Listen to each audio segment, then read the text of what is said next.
Welcome to Criminalist Behavior Podcast, the podcast that takes you deep into the heart of Louisiana's history, current, most chilling true crime stories.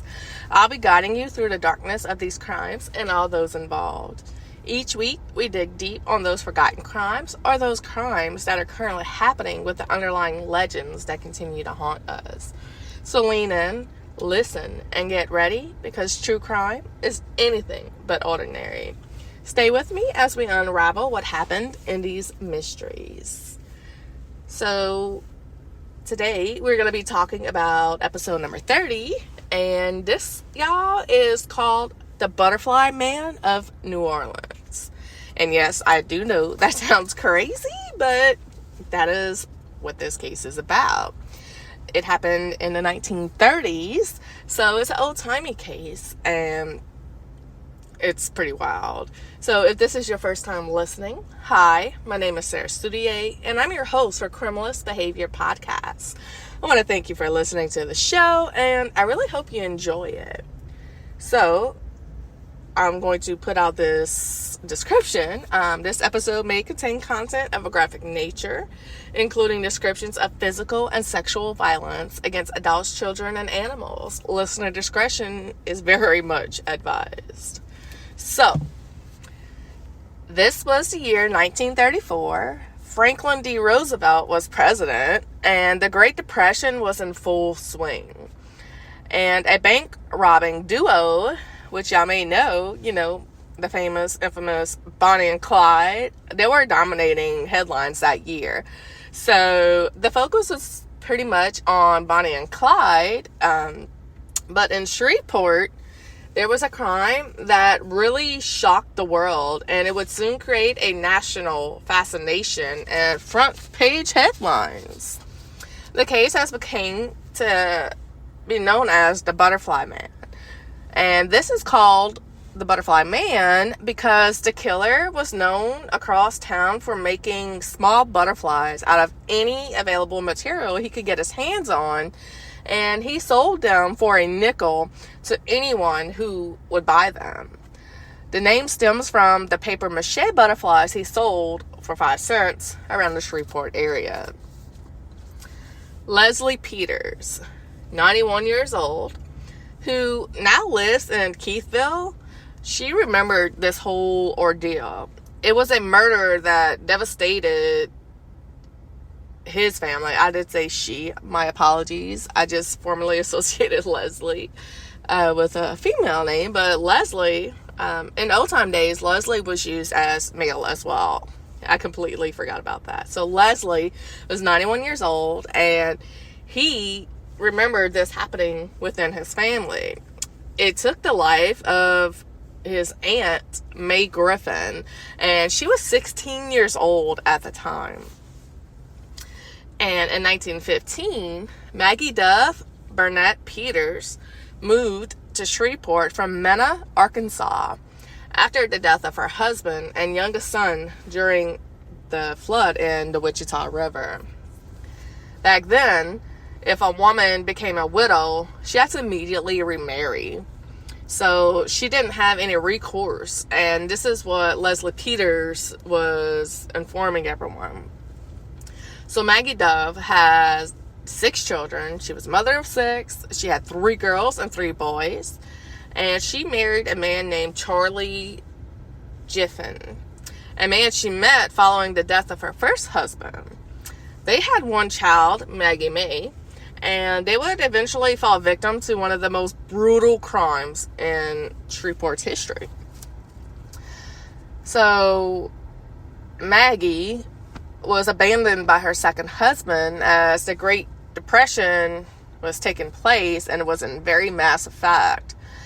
And Maggie and her 7 now children lived in a house just west of Jewella Avenue, and nearby behind a church on Jewella Avenue and Lakeshore Drive. And this is what Leslie called the hobo jungle, and it's where they had riding rails and people that were seeking to obtain work all gathered up. So a local historian named Cheryl White, who included Napier's crime and execution in The Wicked Shreveport, which was a book she wrote with Gary Joyner, Bernadette, and Chris, said that Napier was known to live in a self-constructed structure within the hobo jungle of Shreveport's Queensboro neighborhood. So money was so scarce, and the food was like very much depleted. Like, you had to pretty much like go out and find any means necessary to get food. It was that scarce. The Great Depression was real and harsh. And even the local wildlife began disappearing from the area because clearly they didn't have nothing to eat. And, well, let's face it, people were doing any means necessary to obtain food for themselves and their families. So, yeah, they were hunting the wildlife like crazy. So, there was no armadillos, rats, or squirrels that could be found. And that's just how desperate the situation was in Shreveport. In 1934, Maggie May, 14 years old, became engaged to an Arkansas resident named Lee Looney. Now, you might be thinking, 14 years old, engaged. Like, I am. But back then, this was pretty normal. But nowadays, in the year 2024, like, I cannot even picture my child, and she's 15, going on 16. I can't even picture her being married. More or less getting pregnant, because, hell no. Hell no. I'm not ready to be no mama. Like, no ma'am. No ma'am. Anywho, I digress. But Maggie May was 14, and she was engaged to Arkansas resident Lee Looney. And according to Leslie's recollection of Maggie May, he stated she was a good, obedient girl who lived with her mother, and she was engaged to the boy in Arkansas. She wanted a dress and a pair of shoes so she could get married in. So, May and her mom, Maggie, lived on Libba Street, which was west of Jewella, along what is now Interstate 20. So, in a time when pennies were pretty much, excuse me, my throat is just chaos. That's why I did not record an episode on Tuesday, but today's Wednesday. I'm trying to record it today, so y'all bear with me. My throat is just not good right now. Allergies and sinuses are in full swing. So if I sound different, just bear with, okay? So in a time when pennies were pinched by families all over the country, Maggie May was no exception. She was searching for work for money to make herself a new dress and to purchase a pair of shoes so she could get married. Maggie May believed she had found a solution to her financial worries the day that she crossed paths with a man who would eventually end her life.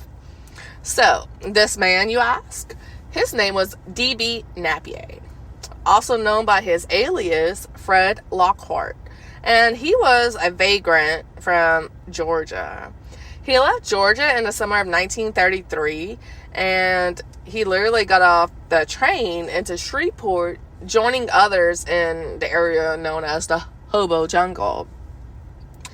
Prior to arriving in Shreveport, Napier was complicit in the lynching of Leo Frank. Now, if you're like me and completely forgot what the heck lynching was, let me explain that to you. So, lynching is a violent and extrajudicial killing carried out by a group of people outside of the legal system. Lynchings are often public spectacles that serve as a form of punishment, intimidation, or a celebration of white supremacy. They could involve the torture, mutilation, or murder of a victim by hanging or burning. Lynchings are often motivated by anger, hatred, or just pure outrage. And the mob was famous for this, and they may act spontaneous based on a guilty plea being presumed. So just because they felt like it, they didn't like you, they were mad at you.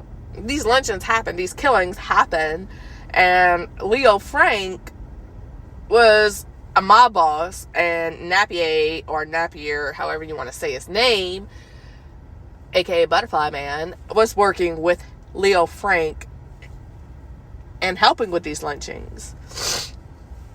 So, you may ask, who is Leo Frank?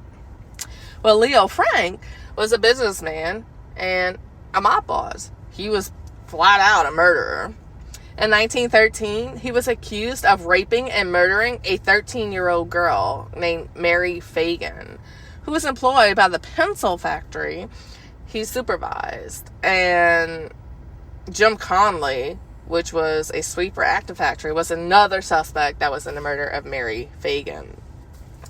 So who is Mary Fagan? Like I said, she worked at the pencil factory, and she was murdered by Leo Frank with the help of Jim Conley. Mary Fagan worked in Atlanta, Georgia in 1913, and she was found murdered in the basement of the factory. And this was discovered around 3 a.m. on April 27th in 1913. The middle of the night after the Confederate Memorial Day. And she was only 13 years old. And after many suspects were investigated, the blame really seemed to point to the supervisor of the pencil factory, Leo Frank. Mary had gone to see him at the factory that day to pick up her check, and Frank was there. And according to the court trial and his testimony, it was very controversial. He was convicted, and then he was sentenced to be hung. Evidence and testimony later came out to refute that conviction, and in his last day in office, the Georgia governor, John M. Slayton, commuted Frank's sentence to life in prison. 4 weeks later, a mob literally entered that prison and seized Frank. So they broke Frank out of the jail. And he was lynched on August 17th, 1915. So, you guessed it. Mob boss, Leo Frank, was killed by a mob that broke him out of the prison through his own lynching. How ironic is that? How ironic. So, no one was ever prosecuted for the lynching. And in 1982, Alonzo Mann, who was a 14-year-old office boy in the Frank's factory in 1913, he stated that he had seen the janitor, Jim Conley, carrying the girl's body. And Conley threatened to kill him if he said anything. So his family had urged him to keep quiet in regards. So Mary has been memorialized in a song, a movie, and a musical. So I gave you this little background so you can understand the nature of the Butterfly Man and how he was associated and where his background came from. So Leo Frank was convicted, and his death sentence was upheld through 3 appeals to the Georgia Supreme Court and 2 appeals in the United States Supreme Court. However, his execution was commuted by the Governor John M. Slayton on June 21st in 1915. And although the governor stated that he believed Leo Frank was innocent, it should be noted that he was named a partner in the law firm defending Leo Frank. So, that's a little crazy. So Leo Frank was taken from the Mildredgeville prison farm by a lynch mob on the night of between August 15th and 16th, since it was the early morning hours, and late hours on the 15th, as you will, in 1915. And this was equivalent to a state penitentiary. And His death was commuted in June of 1915. They hung Leo Frank from a tree limb. And many individuals believe that he was innocent, and his conviction was solely based on the anti-Semitism of the time. And others believe that the editorials of Tom Watson, which was a Georgia populist politician and publisher, encouraged the public to inflict the death on Leo Frank. And this was investigated by the lynch mob. No one was ever prosecuted, like I said earlier, before his murder. And in 1986, in a secretive proceeding held by the Georgia Board of Pardons and Paroles, Leo Frank was literally pardoned based on an affidavit from the Alonzo man, who said that he had seen Jim Conley carrying Mary Fagan's limp body to the basement on April 26, 1913.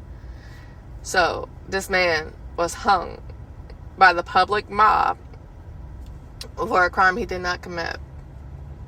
Now, not to say that he was not committing crimes, and he probably deserved it regardless, but for this particular crime, Leo Frank did not commit for Mary Fagan. It was allegedly Jim Conley.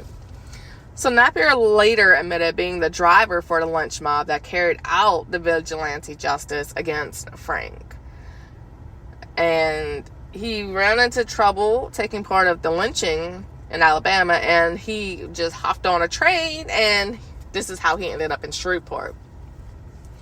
So the Fagan murder bore a very strong resemblance to the crime that was to take place in Shreveport that following year, as did 1933 August murder of LaGon Jackson, which was an 18-year-old son of Napier's common-law wife.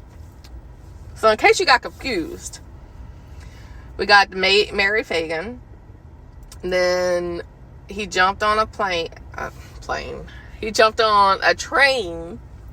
He got off at Shreveport, and apparently he murdered, or allegedly murdered, LaGon Jackson, which was Napier's common-law wife's 18-year-old son, in the same type of situation that happened with Mary Fagan. And there's always been doubt about Frank's guilt in the murder of Mary Fagan, but there was a lot of similarities in the circumstances surrounding Fagan, Jackson, and then eventually Maggie May. So Napier denied all of that, and all three of the victims literally had the similar modes of death. Each of the crimes were brutal in their own nature. Both Fagan and Maggie May were sexually assaulted. In the case of Maggie May, the physical attack was so savage that she was nearly decapitated. The nephew of the Attorney General of Georgia, Napier, was an escapee from a chain gang with a lengthy history of arrests for rape, murder, and attempted murder. And it was stated, like, they were questioning, does it fit Napier's criminal pattern? Was he capable of committing those particular type of crimes? And though the evidence was circumstantial, they believed that it was just purely speculative that Napier was involved in all three. So it was during the Great Depression. People did what they could to get by. And by the spring of 1934, Napier became known as the Butterfly Man because he made these little papier-mâché butterflies, like I said previously, that he sold for 5 cents. And April 12, 1934, Brian Bunce Napier, better known as the alias Fred Lockhart, or aka the Butterfly Man, was wandering through the streets as usual, trying to make ends meet during the Great Depression. He sometimes would go door to door, knocking and asking those who answered the door if they would like to buy paper butterflies for a nickel. At some point in that spring, Napier spotted his victim somewhere within town. Now, if he's making papier-mâché butterflies, people are being, like, pretty much like the purge, as we would know it. Like, whatever they gotta do to survive, why would they spend the little bit of money they have on a paper mache butterfly when they're doing whatever they can to try to get food on the table and clothes and all of this good stuff for their family and themselves, for that matter. So Napier was walking the streets, and he eventually ran into Maggie May. And someone stated that they think they may have, they believe that Napier may have first seen Maggie May downtown, as she was very, very fond of butterflies. She had them literally all over her walls in her bedroom. And the butterflies were likely part of the ruse that Napier used to hone in on Maggie May. She believes that trinkets were part of his pathology, and they proved the crime was not at random, but it was very cold and calculated. So it was pretty much premeditated. So while making his way through the city, he spots recently engaged Maggie May, who was just 14 years old, like I said, at the time. And Maggie was literally combing the streets of Shreveport looking for work because she wanted to have a dress and shoes to get married in.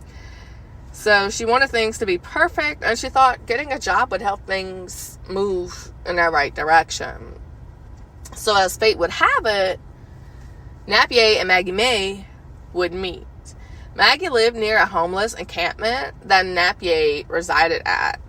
He offered Maggie May work and insisted that she start immediately.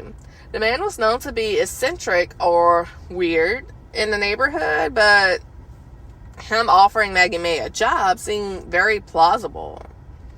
And on Thursday, April 12th, 1934, Napier approached May Griffin, Maggie May's mother, and stated that he needed help with a sick wife and was willing to pay her daughter $3. Now, I don't know how this was not suspicious to Maggie May's mom or anyone else for that matter. Like, you're in the Great Depression, right? He's knocking door to door to try to make ends meet, selling paper mache butterflies. You think he has enough money to pay Maggie May to take care of his allegedly sick wife at home? Like, how wasn't this a thought in their minds? I mean, I guess, given the times and all, things were rough. Maggie May thought it was a great opportunity. She finally got a job, and it was $3, and $3 back then was a hell of a lot of money. So, I mean, this just yells to me, red flag, red flag, red flag. But, I mean, I guess because we're in modern times. So, at first, May thought it was a good idea. It wasn't a good idea, but eventually she gave in and she allowed her daughter to work for Napier. And her daughter purchased a dress and some shoes for her upcoming wedding to Lee Looney from Arkansas. So Maggie May eventually, she at first told Maggie's May mom eventually, oh my god, I'm getting tripped up on my words. Maggie May's mom told Maggie May that she really wanted her to decline the job offer from Napier, and it was just Napier's persistence that led the matriarch to believe the opportunity was sound. And eventually Maggie May's mom and Maggie May took that chance to make money to pay for her wedding dress and shoes. And although she didn't really approve, she reluctantly gave her approval. And this is when Maggie May left with Napier. So she and aka the Butterfly Man just walked away. Maggie May left Jewella Avenue on April 12, 1934 with Napier. The two walked west towards Curtis Lane and cut through the golf course and came out on Lakeshore Drive. It was at this point that Peter's family believed that Maggie May became suspicious and began to resist Napier. They cut across what was then Shreveport's Golf and Country Club. They ended up near what is now the intersection of Lakeshore Drive and Cross Lake Boulevard. It was described at the time as a few hundred yards west of Jewella on Fetzer Avenue, which is now known as Lakeshore Drive. But it was known as Fetzer in 1934. Napier, or Mr. Lockhart, whatever he went by, Butterfly Man, would escort Maggie into a nearby wooded area, and according to investigators, Napier led Maggie May into the woods at that location just up the shoreline of Cross Lake. And it was said that Maggie May tried to get the attention of a car that was passing by, but Napier jerked her back towards him, and at some point during the struggle, Napier pulled out his knife and Maggie May began to fight. She was fighting for her life. But according to the recollection of Leslie Peters, this is what he stated. He dragged her off into the woods and began to attack her. And she fought. She fought and fought. She grabbed the knife. The palms of her hand were literally layers of what looked like ribbons. The palms of her hands, y'all. He then raped Maggie May repeatedly and viciously, her fighting him the entire time. And when he was through, he slit her throat. There, he then proceeded to keep sexually assaulting 14-year-old Maggie May. Once he was done, he began to beat and slash at her face. He then stabbed her multiple times, nearly decapitating her. Y'all, I had to just stop because, visually, imagining this occurring to someone, something, I can't believe that people could just freaking do this. And what the hell, poor Maggie May fighting for her life. He's just slashing her, damn near decapitated her, slashing her face, stabbing her like she's already dead. What are you doing? What are you doing? He then ended the whole ordeal by covering Maggie May's body with nearby debris and attempted to set her on fire.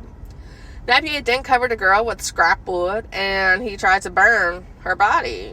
She was brutally murdered for no damn reason, y'all. Innocent 14-year-old girl looking for work to get married and have her wedding dress and shoes so everything could just be perfect. Took Napier on his job offer to help his supposedly sick wife, and not even 5 minutes after leaving her freaking home, he did this shit to her. That's insane. And not even far from her home, y'all. Not even far from her home. Literally a block or two away. How freaking insane is that?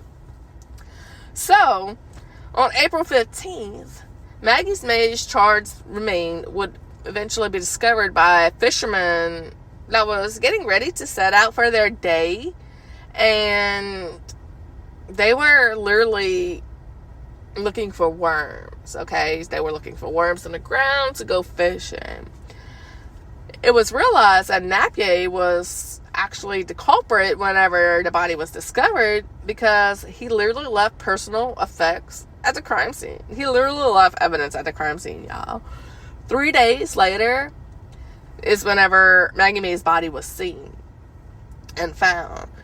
And it was found by fishermen Will Marion and Albert Green in a heavily wooded area south of Cross Lake.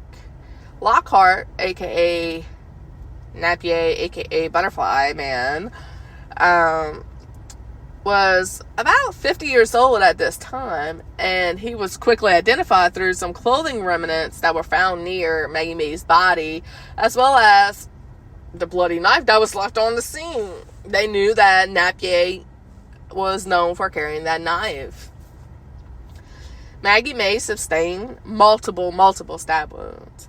One of them punctured her liver, and stab wounds were all associated with her abdomen, her sides, and her body showed indications of a rape. And y'all, it was just very, very much brutal. Like, imagine, like, fighting for your life. Can you imagine? Like, I just can't. Like, just every freaking known scene come into my mind in movies that I may have watched or crime documentaries. Like, I just can't imagine what the hell was going on through poor Maggie Mae's mind. Oh my God, that's freaking insane.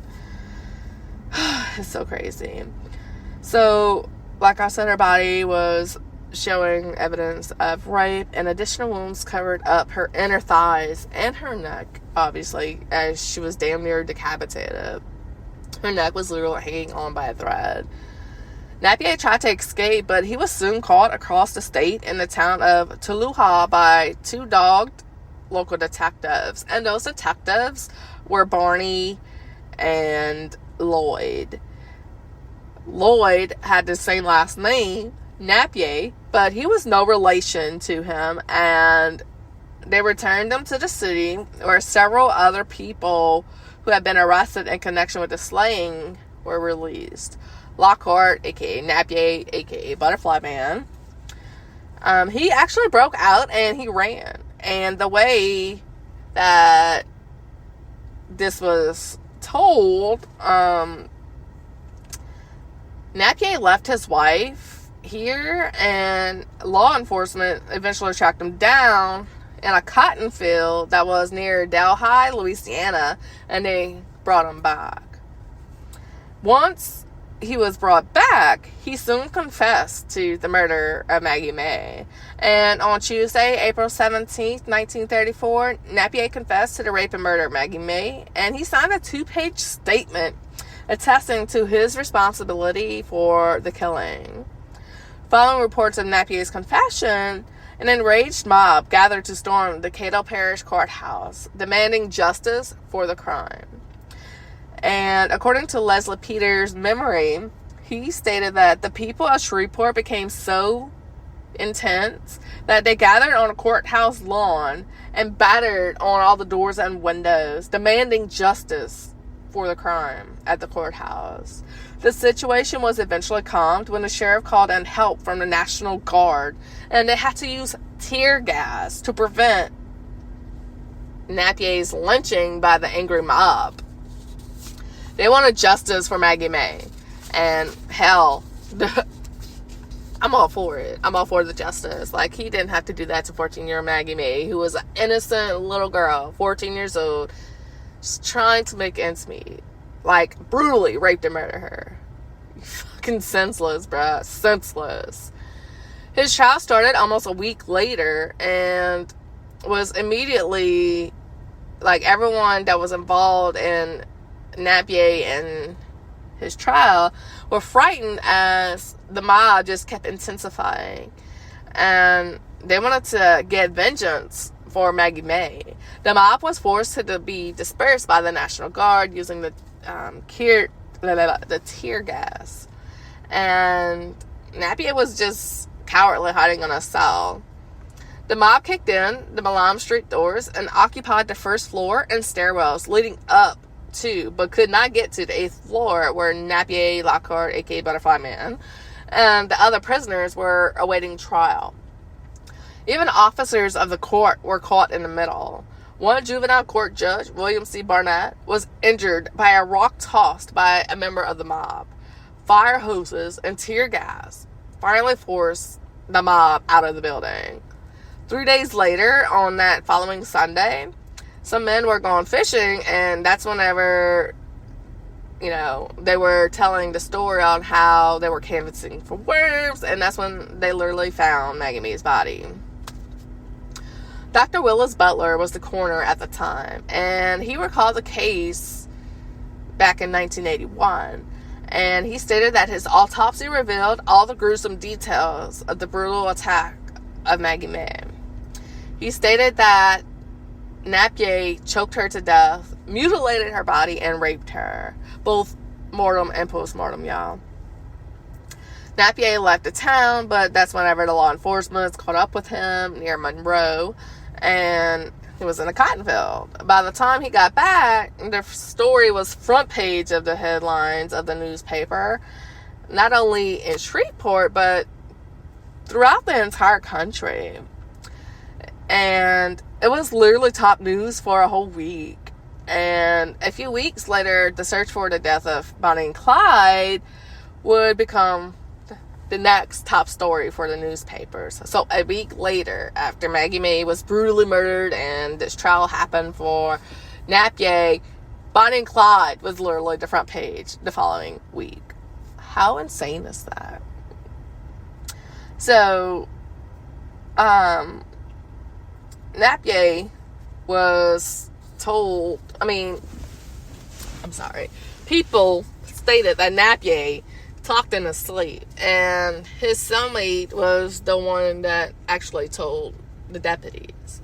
Napier also written a confession when he thought that the mob might actually kill him. He gave officials a full confession. One of the witnesses was a Times reporter named Julian Haas, who was actually the one that was the first reporter on the scene of Bonnie and Clyde's ambush. And the photos of the crime scene, the writing and aftermath, was taken by the paper's chief photographer, John Gasket. And he was actually one who gained fame of the photos he took of the Bonnie and Clyde ambush. So, y'all know about famous Bonnie and Clyde and, the vehicle with all the bullet wounds and all the photos. Yeah, this guy was the one who took them photos. I know he's rich, boo. Well, his family. Anyways, so justice was very rapid in these days. 8 days after Maggie May's body was found, he went on trial. Napier went on trial, and April 23rd, 1934 is whenever his trial was held. And he was literally saved from the vigilante attack at the courthouse by the nearby residents due to the National Guard coming in. Napier was eventually tried by a jury of his peers. And following a trial that was completed only within a few hours, it took no time at all to find Napier guilty of the crime. In just 36 days, y'all. 36 days. The short investigation was complete, and he was sentenced to be hung for his crimes. The trial literally lasted 1 day.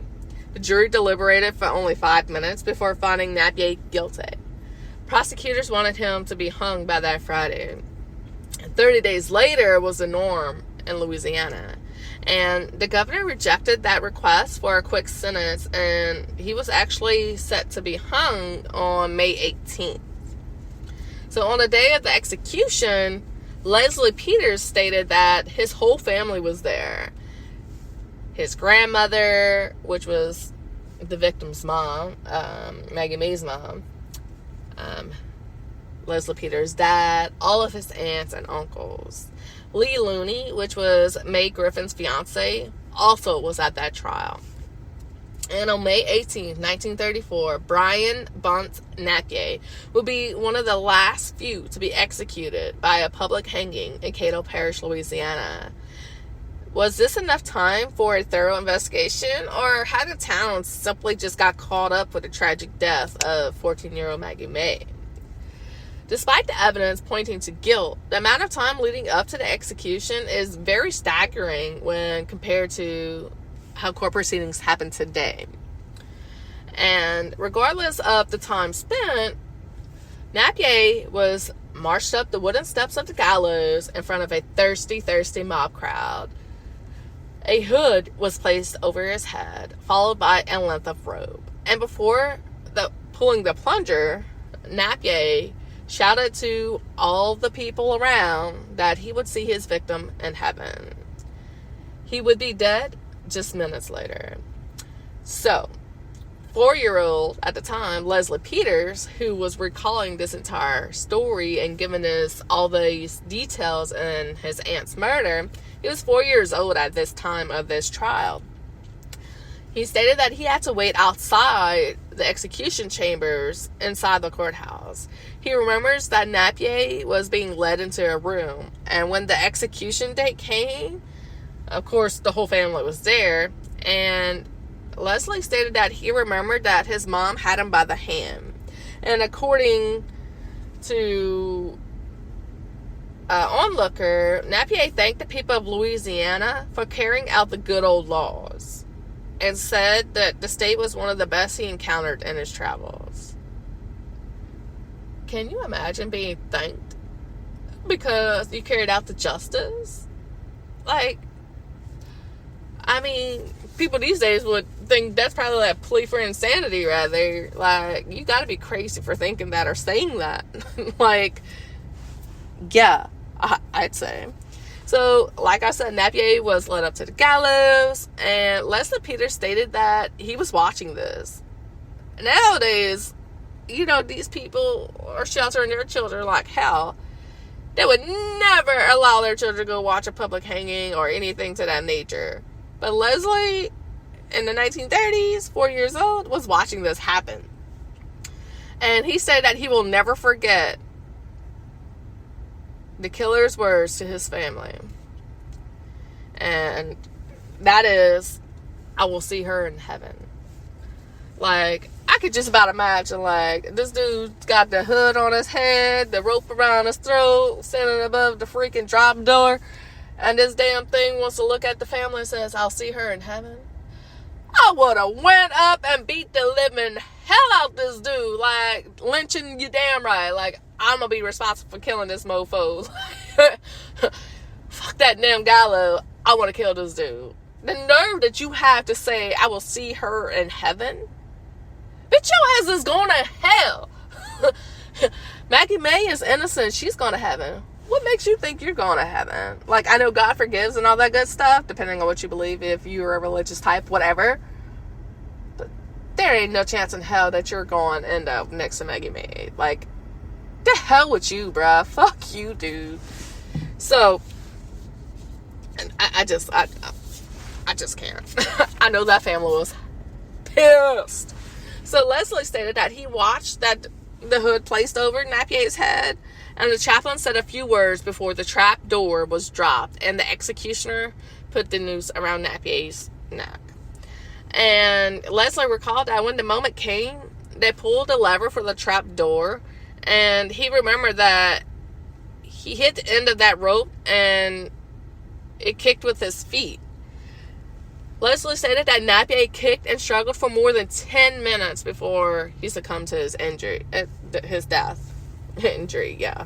They should have just, tortured his ass multiple times, mutilated him, striked him, like, an eye for an eye, a tooth for a tooth. I believe in this. Like, how you did how you did Maggie May, like, justice would have been doing the same exact thing to him. Like, I don't condone rape by any means or murder, but bro, you just got it good by just getting hung. Maggie May was fighting for her fucking life. She was slashed. Her face was like, her hands were in ribbons. Like, and you got away with just being hung. And then the nerve to say that you'll see her in heaven. The nerve to say that you visited the best states and that happy that they carried out their legal system the way they did. I can't fathom with this damn dude.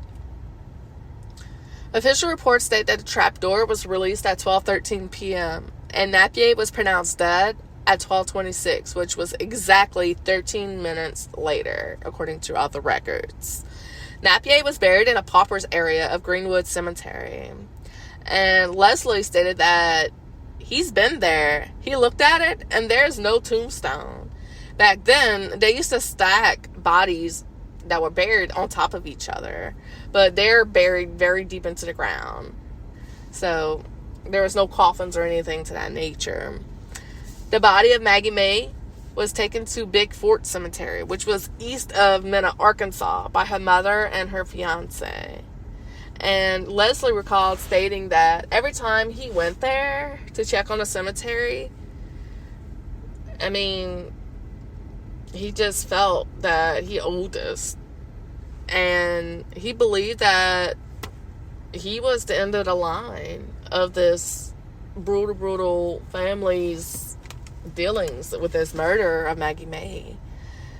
There was no one that was going to be after him to visit that cemetery. So he made it a point to visit Maggie May at the cemetery.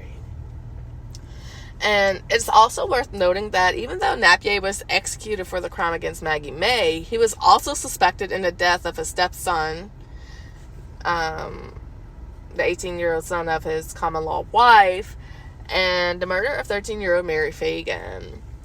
And they claimed that his involvement could be seen as an image during the lynching, but it was never actually confirmed. Napier still resides in Shreveport in the Greenwood Cemetery, where he will remain in an unmarked grave. So both the city and the parish were in agreement that he should not be under a monument. They did not want his grave to be a tourist attraction. So only those that were around the area or passed by know that his body is actually buried where it's buried. The state of Louisiana has death certificates with both names on it. The Shreveport City Sexton record uses the Napier name for the killer. So he used, his alias and all. They have 2 death certificates. How crazy is that, y'all? And Leslie Peters stated from his early recollections that he grew up with this whole entire ordeal, and at family gatherings he would hear his grandmother talking about it. Like, I understand keeping Maggie May's memory alive, but why would you talk about the brutal murder of this shit? Like, I mean, I'm not saying that that's exactly what was happening, but from what I'm gathering from Leslie stating from his recollections, that it came up in pastime. Like, that's insane. So Leslie was only 3 years old at the time Maggie May was murdered, and 4 whenever Napier's public hang would be carried out, and he believes that he is the sole surviving witness to the hanging of D.B. Bruce Napier. So y'all, this is the story of the Butterfly Man of New Orleans. Wow, that was pretty fucking gruesome.